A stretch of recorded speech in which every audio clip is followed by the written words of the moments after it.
అండి, అందరికీ నమస్కారం. నేను మీ కట్టా కార్తీక్. ఆంధ్రప్రదేశ్లో మెడికల్ కాలేజీల ప్రైవేటీకరణను వ్యతిరేకిస్తూ వైసీపీ పార్టీ సేకరించామని చెప్తున్న కోటి సంతకాలు ఏవైతే ఉన్నాయో, అంటే ఏ జిల్లాలో ఎన్ని సంతకాలు సేకరించారు అనేది చూపిస్తూ ప్రతి జిల్లా కేంద్రంలో ఇవాళ ర్యాలీలు చేస్తూ ఉన్నారు. ప్రజలందరికీ చూపించారా ర్యాలీలు చేసి, ఇదిగో మేము ఈ జిల్లాలో ఇన్ని సంతకాలు సేకరించామని చెప్పి మీడియాకి కూడా మీడియా ప్రెస్ మీట్ పెట్టి వివరించేసి, తర్వాత ఆ సంతకాలన్నీ కూడా వాళ్ళ పార్టీ స్టేట్ ఆఫీస్ పంపిస్తారట. తాడేపల్లి కేంద్ర కార్యాలయం ఉంది కదా, వైసీపీ కేంద్ర కార్యాలయం, అది పంపిస్తారట. కేంద్ర కార్యాలయంలో 10 జిల్లా నుంచి వచ్చే సంతకాలన్నీ కరెక్ట్ చేసుకొని 18వ తారీఖు వాళ్ళ పార్టీ అధినేత జగన్మోహన్ రెడ్డి గారు వాళ్ళ పార్టీకి సంబంధించిన ముఖ్యమైన నాయకులతో కలిసి రాష్ట్ర గవర్నర్ని కలిసి సేకరించిన సంతకాలు, తర్వాత మెమోరాండం. ఇగో చూశారు కదా, జనమంతా మెడికల్ కాలేజీల ప్రైవేటీకరణ వ్యతిరేకిస్తున్నారు, మా సంతకాల సేకరణ కార్యక్రమంలో పాల్గొన్నారు, 1 కోటి మందికి పైగా సంతకాలు పెట్టారు, కాబట్టి మెడికల్ కాలేజీని ప్రైవేటీకరించొద్దు అని ఒక మెమోరాండంని గవర్నర్ గారికి జగన్మోహన్ రెడ్డి గారు ఇవ్వబోతా ఉన్నారు. అయితే నిజానికి జగన్మోహన్ రెడ్డి గారి విధానం ఏంటి, చంద్రబాబు నాయుడు గారి విధానం ఏంటి?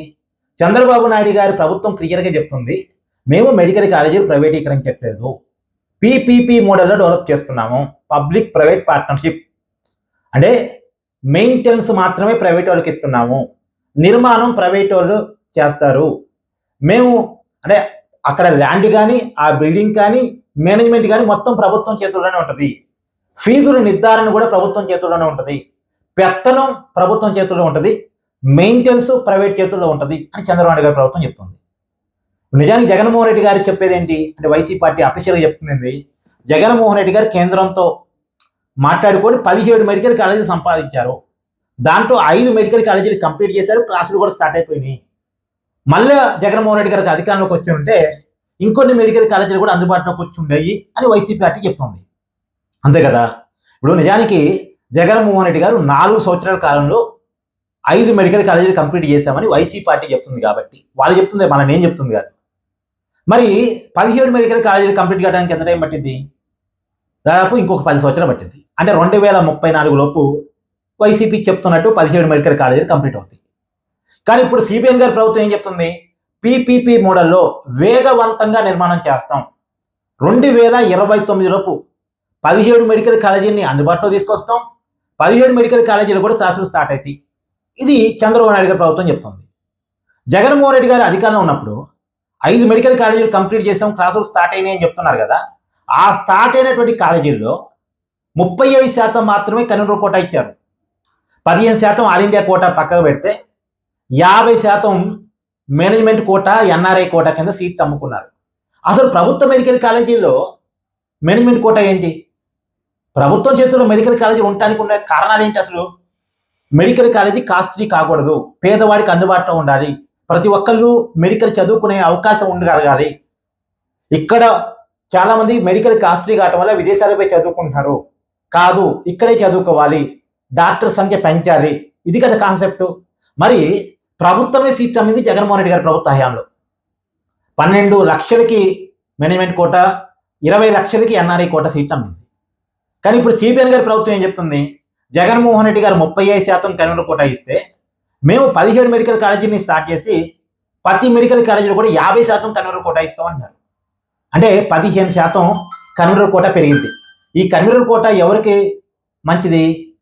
పేదవాళ్ళకి మంచిది, రిజర్వేషన్ క్యాండిడేట్గా మంచిది, తర్వాత క్వాలిఫైడ్ క్యాండిడేట్స్, టాలెంటెడ్ క్యాండిడేట్స్ ఉంటారు కదా, క్వాలిఫై అయిన వాళ్ళు, మెడికల్ ఎంట్రన్స్ క్వాలిఫై అయిన వాళ్ళు, వాళ్ళకి ఎక్కువ సీట్లు దక్కుతాయి. అంటే జగన్మోహన్ రెడ్డి గారి కంటే సిబిఎన్ గారి ప్రభుత్వం ఇంకొక 15% కన్వీనర్ కోటా పెంచుతామని చెప్తుంది. మిగతా 50%లోనే ఆల్ ఇండియా కోటాని, మేనేజ్మెంట్ కోటాని, ఎన్ఆర్ఐ కోటాని మేనేజ్ చేస్తాం, కన్వీనర్ కోటాని మాత్రం పెంచుతామని చెప్తుంది. ఇప్పుడు 35% కన్వీనర్ కోటా ఇచ్చే జగన్మోహన్ రెడ్డి గారి విధానం మంచిదా? 50% కన్వీనర్ కోటా ఇచ్చే చంద్రబాబు నాయుడు గారి ప్రభుత్వం విధానం మంచిదా? తర్వాత 2034 లోపు మెడికల్ కాలేజీలు కంప్లీట్ కానీ జగన్మోహన్ రెడ్డి గారి పాలసీ మంచిదా?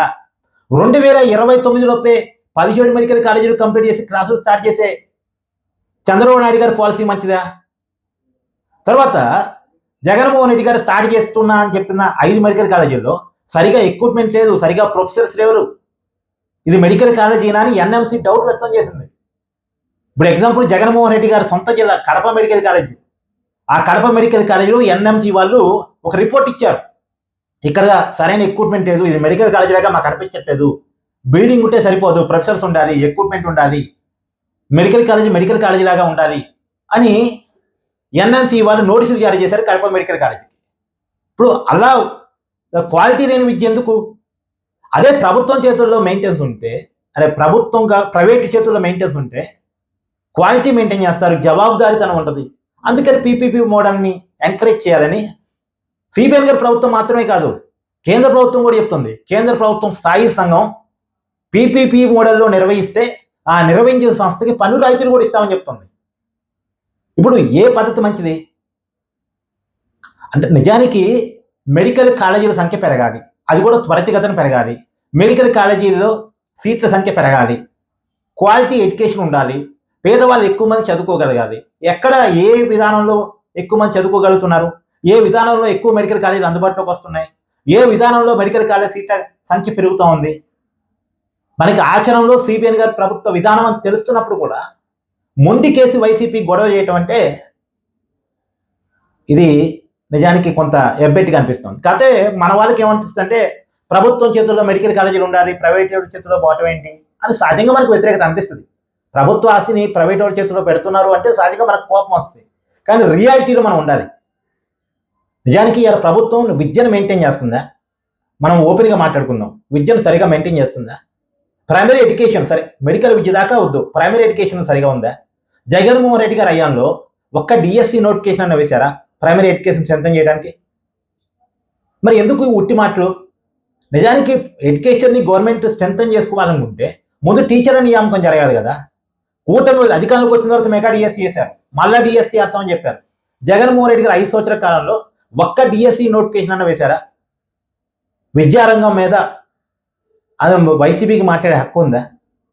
ఏదో బిల్డింగ్లు కట్టాం, స్కూళ్ళు కట్టాం, రంగులు వేసాం, బాత్రూమ్లు కట్టాం, ఇది మాత్రమే కాదు కదా. టీచర్ నియామకం ఏది? టీచర్ అన్నీ ఉండి టీచర్ లేకపోతే పిల్లగాళ్ళు ఉండేం లాభం. కాబట్టి ఇది ఉట్టి మాటలే, వైసీపీ కావాలని చేస్తున్నారు రాద్ధాంతంగా నాకైతే అనిపిస్తుంది. మీకే అనిపిస్తుంది కూడా కామెంట్ చేయండి. Thank you.